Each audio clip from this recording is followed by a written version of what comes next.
सगी माँ होकर भी सौतेली माँ की तरह मेरे साथ बर्ताव आखिर क्यों करा करती थी।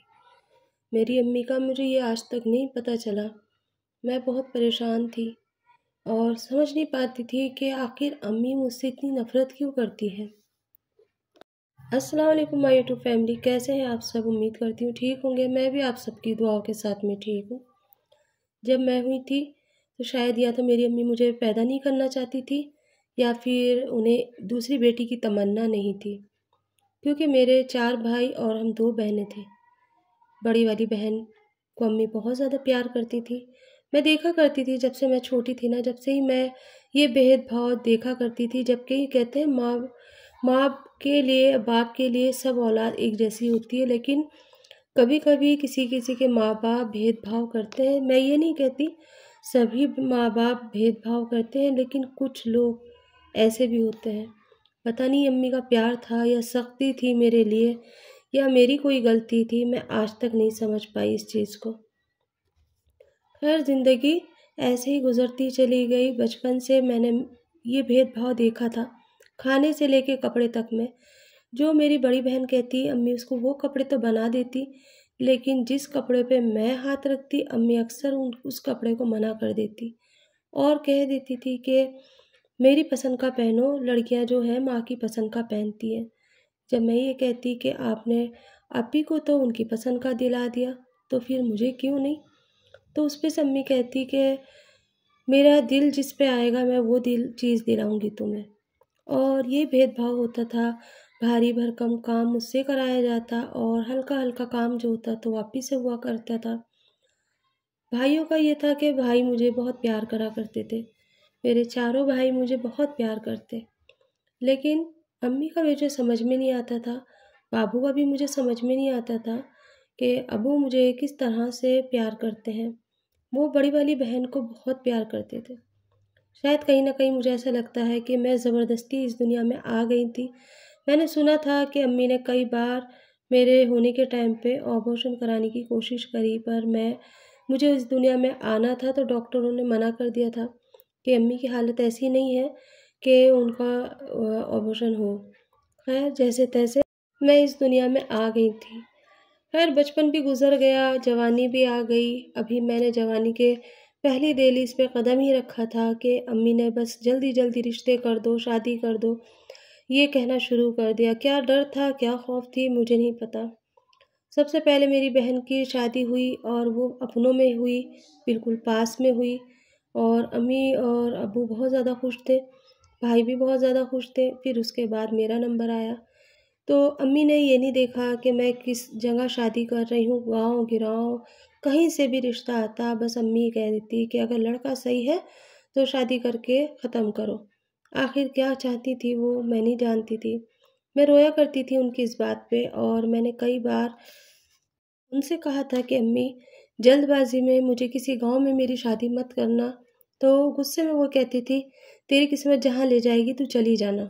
तेरी किस्मत में जो लिखा होगा उससे ज़्यादा ना उससे कम कुछ नहीं हो सकता। तो मैंने एक बार अम्मी से हिम्मत करके कहा, अम्मी वो तो अल्लाह जानता है और उसका रसूल जानता है, लेकिन आप खुद जान के देख के भाल के फिर मेरी शादी करना।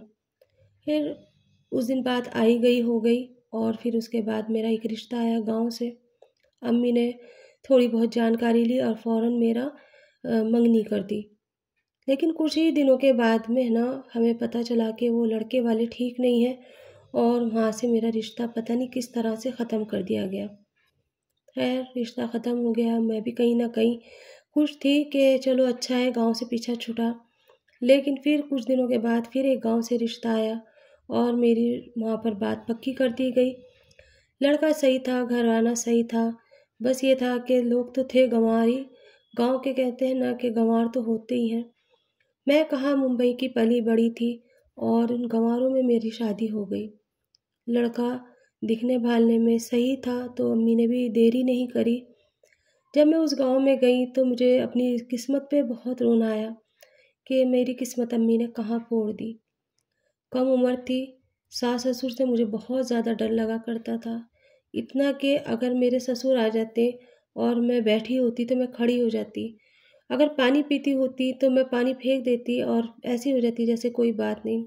इस चीज़ का उन्होंने मेरे साथ बहुत भरपूर फ़ायदा उठाया। अक्सर मेरे शौहर मुझे मारा करते और इसके अंदर मेरे ससुर का हाथ होता, क्योंकि मेरे ससुर का कहना ये था कि लड़कियों को और बहुओं को सर पे नहीं बिठाया करते, वो पैर की जूती है, पैर में ही रहनी चाहिए। जब वो खाना खाया करते तो मुझे पैरों के पास बिठाते। मैंने कभी भी अपने शौहर के साथ या अपने ससुर के साथ या अपने ससुराल वालों के किसी के साथ खाना कभी नहीं खाया। मुझे अलग दिया जाया करता था खाना। सबका खाना खाने के बाद मुझे जो बच जाता वो खाने के लिए देती मेरी सास, और कहती कि बहुएँ इसी तरह से खाती हैं और मैंने भी ऐसे ही खाया है, अब मुझे राजपाट मिला है तो अब मैं तुम्हारे ससुर के साथ खाना खाती हूँ। जब मेरी सास थी तो मैं भी अलग बैठ के खाती थी, जब खाली खाना बच जाता था तो खा लेती थी, वरना कोई बात नहीं, पानी पी के गुज़ारा कर लेती थी। वैसे भी जवानी में ज़्यादा भूख नहीं लगती। और मैं उनकी बात सुन के उनका मुँह देखती कि कौन-सी सदी में जी रही हैं। इस सदी में तो ये सब कुछ नहीं होता। खैर वक़्त गुज़रता रहा और वो मेरे ऊपर हावी होते चले गए। पूरे घर का काम करना मुझे पड़ता, यहाँ तक कि जंगल से जो भी काम आता, लकड़ियाँ हैं, घास है, बैल, भैंस, जो भी हमारे घर के अंदर जानवर थे, उन सब का मैं काम करती। लेकिन आज तक भी मेरी ज़बान से उनके बारे में कुछ नहीं निकला। ना ही मैंने कभी ये कहा कि ये मेरे साथ ज़्यादा हो रहा है या मैं इतना काम नहीं कर सकती। बच्चों पे बच्चे पैदा कराते चले गए। पहल का मेरा लड़का हुआ, फिर उसके बाद लड़की हुई, तो ससुर ने कहा हमें दूसरे पोते की भी तमन्ना है, जल्दी से जल्दी दूसरा पोता होना चाहिए। जहाँ पे बेटों की तमन्ना होती है ना, वहाँ लड़कियाँ ज़रूर होती हैं। मुझे एक जानवर की तरह ट्रीट करने लगे। मुझसे घर का पूरा काम कराया जाता, बच्चे पैदा करो, घर का काम करो। आज बच्चा हुआ है, कल शाम में ही खड़े हो जाओ और पूरा घर का काम करो, ये उसूल थे उस घर के। अपनी हक की लड़ाई मैंने कभी नहीं लड़ी। ससुर के सामने मैं थर-थर काँपा करती थी, सास के सामने मैं बोल नहीं पाती थी। शौहर मेरा सुनने वाला नहीं था, इसमें औरत और क्या ना करती। एक ऐसी पहेली बन गई थी, अपने आप को ये सोचा करती थी कि मैं हूँ क्या? उनके रंग में रंगती चली गई। जितना वो काम देते मैं उससे ज़्यादा करने की कोशिश करती ताकि वो सब खुश हो जाएँ। पर वहाँ कोई खुश होने वाला नहीं था। सब मेरा इस्तेमाल ही करा करते। एक-एक टाइम में 20-20 लोगों का मुझसे खाना बनाया करते कि इतने लोग आ रहे हैं, खाना बना लो।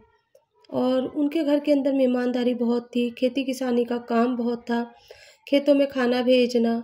मैंने कभी 4 रोटी के अलावा 5 रोटी भी नहीं बनाई थी, और यहाँ कुंडे भर-भर के रोटियाँ बनवाते। नई-नई तरीके की सब्जियाँ गाँव से लेकर आते, जंगल से तोड़ के लाते और मुझसे कहते कि ये बनाओ। मैंने कभी ऐसी सब्ज़ी भी नहीं बनाई थी। अगर मैं किसी से पूछती तो वो ये कहते कि माँ के यहाँ से क्या सीख कर आई हो? क्या तुम्हारी माँ ने तुम्हें कुछ नहीं सिखाया? आ गई हो मुँह उठा करके। अपने घर का बोझ हमारे सर पे डाल दिया। दहेज के नाम पे 4 बर्तन मेरी माँ ने मुझे दिए थे, कभी पलट के नहीं देखा। अगर मैं कभी मैके जाती तो वहाँ मैं अम्मी से बताती, अम्मी मेरे साथ ऐसे होता है, तो वो कहती थी, ये सबके साथ होता है, ये कोई नई बात नहीं है। औरत होती ही इसीलिए है।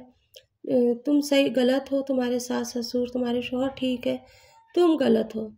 और उसके दूसरी जगह पे बड़ी वाली बहन को इतना लाड लडाया जाता, अगर वो ज़रा सा भी आ जाती तो उसे कमरे में लिटाने के लिए अलग कमरा दे दिया जाता और ये कहा जाता कि तुम ससुराल से थक कर आई हो, लेट जाओ, आराम करो। मैं यहाँ पर भी आके काम करा करती। मेरे ससुराल वाले मुझे अपने मायके में ज़्यादा दिन नहीं रहने देते, हद से हद 2 दिन या 3 दिन। शुरू-शुरू में तो 2-3 दिन ही रखते थे, फिर उसके बाद जब बच्चे हो गए तो मैं कभी-कभी 8 दिन रुक जाया करती। और उसके बाद जब मैं ससुराल आती तो बहुत मार खाती, क्योंकि मेरे हस्बैंड भी मारते और ससुर भी मारते मुझे। मेरी सास भी हाथ उठाती और ये कहती कि इतने-इतने दिन कोई नहीं रहा करता, कुत्ते की जैसे जाके पड़ गई है और वहाँ पे अपनी बेइज़्ज़ती करा रही होगी। इस तरह की बातें सुन के मैं ये सोचती कि माँ के घर क्या है, इस तरह से होता है? माँ के यहाँ भी इज़्ज़त नहीं और यहाँ भी इज़्ज़त नहीं। ये कुत्ते से बदतर ज़िंदगी मेरी हो गई है। अब मैं अपने हक़ की लड़ाई कैसे लड़ूँ? कभी मैंने अपने हक़ की लड़ाई नहीं लड़ी थी, ना ही मुझे पता था। अगर मैं कभी आवाज़ उठाती तो उस दिन तो मेरी बहुत पिटाई होती। मेरी सास मुझे ये कहती कि तुम्हारी वजह से पूरे घर का माहौल ख़राब हो जाता है। देखते ही देखते बच्चों पे बच्चे पैदा होते चले गए। उनका कहना ये था, जितने ज़्यादा बच्चे होंगे ना उतने ही औरत के पैर बन जाते हैं और वो घर से बाहर नहीं जाती। कई बार मैंने अपने आप को ख़त्म करने की कोशिश करी, पर क्या करूं, कभी भी नहीं कर पाई। जब भी मैंने पॉइज़न खाया मुझे हॉस्पिटल ले जाते, क्योंकि उन्हें एक फ्री की नौकरानी मिली हुई थी। फ्री का एक नौकर था जो पूरा दिन काम करता, आधे पेट खाना खाता और फिर पिटाई भी होती, साथ में बातें भी सुनने मिलती। मुझे कहा जाता कि बम्बई में पता नहीं क्या क्या गुल खिलाए होंगे जो यहाँ पर आए हैं।